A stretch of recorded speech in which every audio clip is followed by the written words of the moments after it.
Selamat datang di channel Mangaisme. Kali ini kita akan membahas manga Kanojo Okarishimasu chapter 63-65. Sebelum admin lanjutkan videonya, jangan lupa subscribe, like dan komen di video ini. Biar admin makin semangat upload videonya. Pada akhir chapter 62 kemarin, Ruka berencana untuk memasak makan malam di rumah Kazuya. Dan di awal chapter 63, diperlihatkan Ruka dan Kazuya sedang berbelanja di supermarket. Kemudian, waktu Ruka berbelanja kebutuhan memasak, dia kelihatan sangat senang. Sedangkan Kazuya mulai menaruh curiga ke Ruka. Dalam hati dia berkata, setelah masak makan malam, selesainya pasti malam. Dan apakah dia akan pulang? Kemudian saat Kazuya memandangi keranjang belanja yang dibawa Ruka, dia melihat, di keranjang terdapat sebungkus daging kura-kura. Kemudian Kazuya mengambil daging kura-kura tersebut, dan bertanya ke Ruka, "Hai Ruka, sebenarnya kamu mau masak apa?" "Kare Jepang," jawab Ruka. Menurutnya, daging kura-kura itu banyak nutrisinya, dan juga bagus untuk menambah berat badan. Dalam hati Kazuya berkata, kalau dia tidak menyangka Ruka begitu persuasif. Setelah itu, Ruka membayar semua belanjanya, dengan total 3.720 yen. Tapi kalau dirupiahkan sekitar 458.000. Kemudian mereka pulang ke rumah. Saat tiba di dalam rumah Kazuya, seketika Ruka mengunci pintunya dari dalam. Meskipun Kazuya sudah melarangnya, tapi dia beralasan demi keamanan, agar tidak ada pencuri yang masuk. Kemudian, sambil menunggu masakannya siap, Ruka menyuruh Kazuya untuk duduk dan menonton TV. Lalu acara memasak ala Ruka pun dimulai. Saat melihat Ruka memasak, dalam hati Kazuya berkata, seorang gadis cantik memakai celemek, dan dia memasak makan malam di dapurku. Dia juga adalah pacarku. Saat melihat Ruka memakai rok mini dan memakai celemek, seketika Kazuya menjadi sange. Kemudian, Ruka mendekati Kazuya, dengan membawa sekaleng minuman beralkohol. Lalu dia memberikan minuman tersebut ke Kazuya. Tapi, Kazuya menolak minuman tersebut. Dia beralasan ingin mengurangi minuman beralkohol. Padahal, alasan sebenarnya dia takut hilang kendali. Apalagi di rumahnya cuma ada dia dan Ruka. Kemudian, Kazuya menyuruh Ruka untuk mengembalikan minuman tersebut ke kulkas, tapi bukannya ditaruh ke kulkas, minuman tersebut malah dimasukkan ke dalam masakannya. Melihat hal tersebut, Kazuya menjadi marah ke Ruka. Lalu dia bertanya, kenapa kamu masukkan minuman ke masakannya? Dan daging kura-kura itu, sebenarnya kamu ingin buat kare atau obat? Kemudian Ruka berkata, aku cuma buat kare, tapi karena aku tadi lupa membeli salah satu bahan. Jadi, sebagai penggantinya aku mencampurkan minuman. Dalam hati Kazuya berkata, aku merasa seperti mau bertarung saja. Lalu Kazuya mendekati Ruka dan mengecek resep masakannya. Kemudian, dia membuka HP-nya dan mulai mencari tahu tentang kare kura-kura di internet. Dia tidak menyangka kalau kare kura-kura memang beneran ada. Dan dia menemukan fakta yang mengejutkan. Ternyata daging kura-kura itu berkhasiat untuk meningkatkan energi dan kejantanan pria. Kemudian Kazuya berkata, tunggu, apakah kamu sudah merencanakan ini? Ketika mendengar perkataan Kazuya tersebut, sontak membuat Ruka menjadi malu. Kemudian Kazuya berkata, apa berat badanku terlihat sangat turun?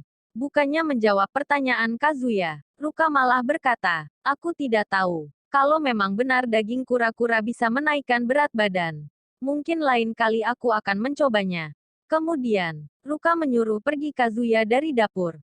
Kalau dia tidak mau pergi, dia akan menyendoknya. Kemudian, sambil berjalan menjauhi Ruka, Kazuya berkata, apapun alasannya tetap saja dia melakukan semua ini untuk diriku. Biasanya hal semacam ini sudah membuatku senang. Tapi, kemudian Kazuya melihat Ruka menyicipi masakannya. Lalu dia berkata, bagaimana rasanya? Lalu Ruka menjawab, sebenarnya, ini pertama kalinya aku jatuh cinta pada seseorang. Jadi kupikir, beginilah rasanya, memasak untuk pacarku. Dan akhirnya masakannya pun sudah siap. Saat Kazuya mencicipi masakan tersebut, Kazuya berkata, kalau masakannya sungguh sangat enak. Dia sampai tidak percaya, kalau Ruka bisa memasak seenak ini. Mendengar komentar dari orang yang dicintainya, membuat Ruka sangat senang. Setelah selesai makan, Kemudian mereka menonton film berdua. Ketika tubuh Ruka mendekati Kazuya, terlihat dengan jelas gunung kembar milik Ruka yang bersembunyi di balik kaosnya. Pemandangan tersebut seketika membuat Kazuya terangsang. Dalam hati dia berkata, kita beli bahan makanan, bahkan dia yang membayarnya. Lalu kita makan malam dan nonton film bersama. Jika dia menginap malam ini, mungkin kita akan melakukan mantap-mantap 2 atau 3 kali. Jadi apakah begini rasanya? Hubungan yang sesungguhnya itu. Jadi inilah kebahagiaan itu. Kemudian, saat Kazuya melihat Ruka yang serius membalas pesan, Kazuya penasaran. Lalu dia mengintipnya. Ternyata, orang tua Ruka menanyakan kapan dia pulang ke rumah. Tapi Ruka malah membalasnya, kalau dia malam ini tidak pulang. Dan akan menginap di rumah Kazuya. Kazuya kaget dengan isi pesan Ruka tersebut. Lalu Kazuya berkata, apa yang sedang kamu tulis aku sudah melihatnya. Lalu Ruka menjawab, memang aku gak boleh menginap di sini. Padahal aku sudah mengizinkanmu berkencan dengan Chizuru. Kita seharusnya menjadi sepasang kekasih. Apa aku salah? Jika aku menginginkan melakukan itu denganmu, seperti halnya sepasang kekasih yang lain. Kemudian Kazuya membujuknya, agar Ruka tidak menginap di rumahnya malam ini. Dia beralasan, wanita menginap di rumah lelaki. Bukanlah sebuah lelucon. Lalu Kazuya membuka pintu rumahnya. Dan apesnya, saat mau mengusir Ruka, ternyata, di luar sedang ada hujan badai. Dan akhirnya dengan sangat terpaksa, Kazuya mengizinkan Ruka masuk kembali ke rumahnya. Menggunakan hujan badai sebagai alasan. Akhirnya Kazuya mengizinkan Ruka menginap di rumahnya. Lalu, setelah diberi izin menginap, Ruka langsung pergi mandi. Dalam hati Kazuya berkata, oh Tuhan, kenapa engkau memberikan ujian seberat ini? Setelah selesai mandi, betapa terkejutnya Kazuya ketika dia melihat Ruka hanya menggunakan kaos dan celana dalam. Lalu Kazuya menyuruhnya untuk memakai celana dan baju sekolahnya. Tapi Ruka tidak mau. Katanya takut nanti seragamnya jadi kusut. Dan kalau dipakai tidur bikin berkeringat. Lalu Kazuya berkata, siapa yang mengizinkanmu tidur di sini? Kemudian Ruka berkata, menyerah saja, karena malam ini keretanya tidak beroperasi. Apa kamu tega membiarkan gadis berjalan sendirian di bawah hujan badai? Dasar licik, ucap Kazuya dalam hati. Ada cewek yang menginap di kamarku malam ini. Aku tidak bisa menjelaskan apa yang akan terjadi nanti. Kemudian, saat Ruka bicara dengan keras, tiba-tiba Kazuya membekap mulutnya. Kazuya bilang jangan bicara keras-keras. Nanti tetangga bisa dengar. Mengerti yang dimaksud tetangga itu adalah Mizuhara. Membuat Ruka jengkel. Lalu dengan keras dia berkata, kamu hanya memikirkan perasaan Chizuru. Tanpa memperdulikan perasaanku. Dalam hati Kazuya berkata, Mizuhara jangan sampai tahu kalau Ruka tidur di sini. Akhirnya mulai tenang lalu dia berkata, aku akan menuruti peraturan yang kau buat. Aku sadar, meskipun aku pacarmu tapi aku adalah tamumu. Jadi kupikir aku harus menghormati tuan rumah. Setelah mendengar perkataan Ruka, membuat Kazuya menjadi lengah. Lalu tiba-tiba saja Ruka berteriak. Hal tersebut membuat Kazuya menjadi panik. Kemudian, seketika Kazuya mencoba membekap mulut Ruka lagi. Lalu Ruka berkata ke Kazuya, agar dia tidak membekap mulutnya. Karena itu membuatnya sakit. Kemudian Kazuya menghentikan bekapan tangannya. Karena saat membekap mulut Ruka, secara tak sengaja membuat tubuh mereka saling bersentuhan.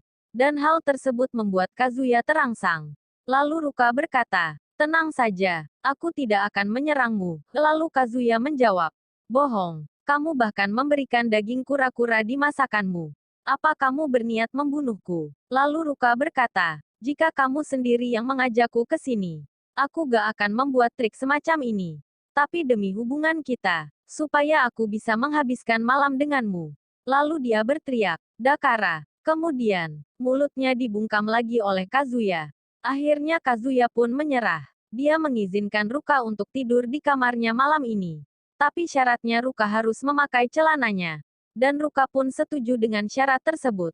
Kemudian, Kazuya pergi mandi. Di dalam kamar mandi dia berkata, aku tidak tahu ini surga atau neraka.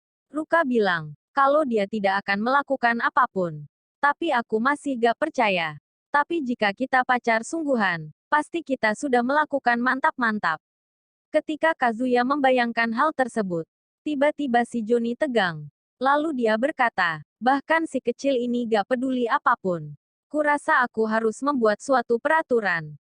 Setelah dia keluar dari kamar mandi, Kazuya terpesona melihat penampilan baru Ruka, dengan rambut terurai. Kemudian Ruka menawarkan segelas susu hangat. Gimana? Apa aku sudah menjadi gadis baik?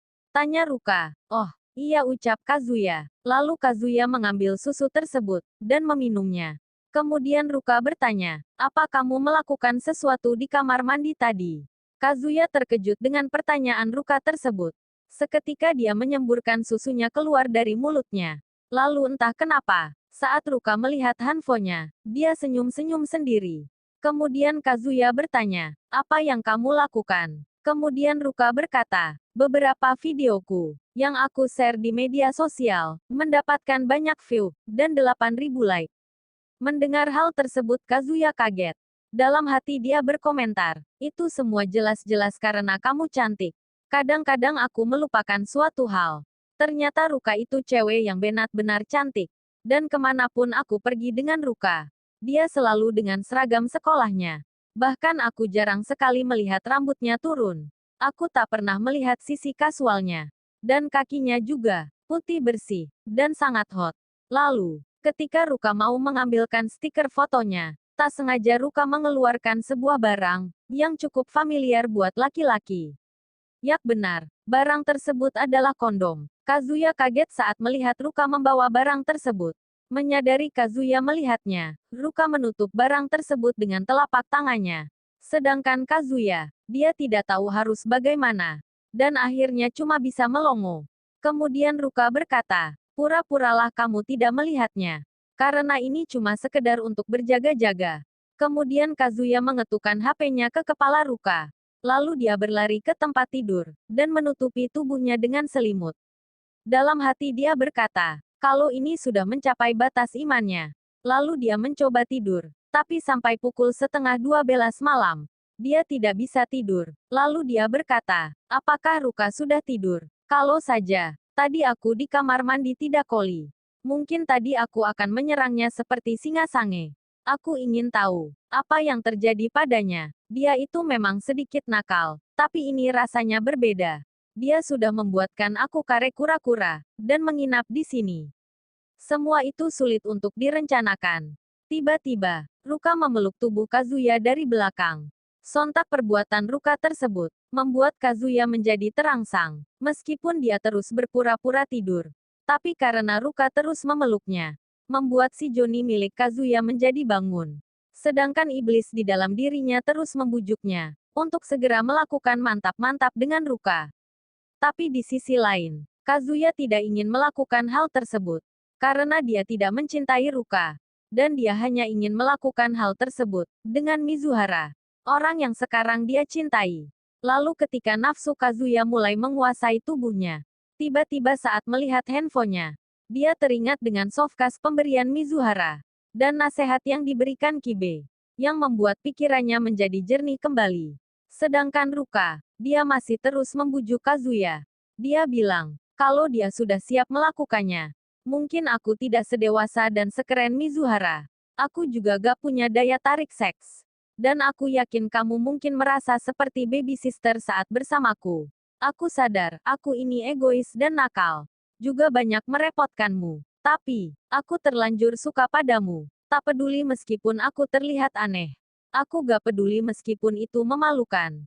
Bisa memelukmu saja. Sudah cukup membuatku bahagia. Sampai-sampai mau menangis. Setelah mendengar perkataan Ruka, tiba-tiba Kazuya bangun dari tidurnya.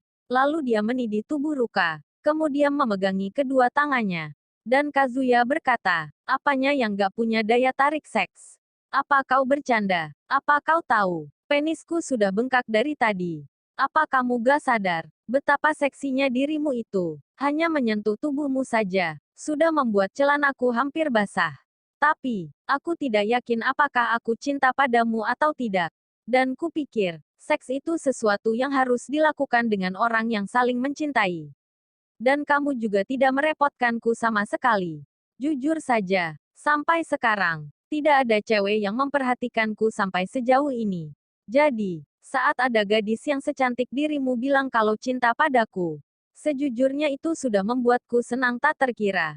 Jadi, untuk malam ini, bisa tidak jaga jarak denganku, karena aku tidak ingin terjadi sesuatu denganmu. Setelah mendengar perkataan Kazuya, seketika Ruka kembali ke tempat tidurnya, lalu menutupi tubuhnya dengan selimut. Tapi anehnya, dia kelihatan bahagia saat mengingat perkataan Kazuya tadi, yang bilang kalau dia merasa senang saat gadis secantik Ruka mengatakan cinta. Lalu Ruka pun tidur, dengan diiringi rintikan hujan. Dan akhirnya, waktu pagi pun tiba. Terlihat Ruka mau kembali ke rumahnya. Lalu Kazuya menawarkan diri untuk mengantarnya. Tapi Ruka menolaknya, karena dia kasihan saat melihat Kazuya, yang kelihatan kurang tidur. Sebelum pergi, dia membisikkan sesuatu. Kalau kamu pengen mantap-mantap, aku siap kapan saja. Lalu dia mencium pipi Kazuya dan tersenyum padanya. Dalam hati Kazuya bilang, manisnya. Lalu dia berjalan pergi. Tapi waktu melewati kamar Mizuhara, dia menarik nafas dalam-dalam. Dan dia berteriak ke arah kamar Mizuhara. Dia berkata, kalau tadi malam dia tidur dengan Kazuya. Dan rasanya nikmat sekali. Lalu Kazuya berlari ke arah Ruka. Sampai-sampai pinggangnya menabrak kotak pos. Tapi sudah terlambat. Ruka sudah bicara terlalu banyak. Lalu dia pergi. Sedangkan Kazuya masih menahan sakit di pinggangnya. Lalu dia sejenak melihat ke arah kamar Mizuhara. Ternyata masih sepi. Dia berpikir Mizuhara masih tidur. Lalu dia masuk ke kamarnya. Kemudian Shin berpindah ke dalam kamar Mizuhara. Ternyata, Mizuhara sudah bangun dari tadi.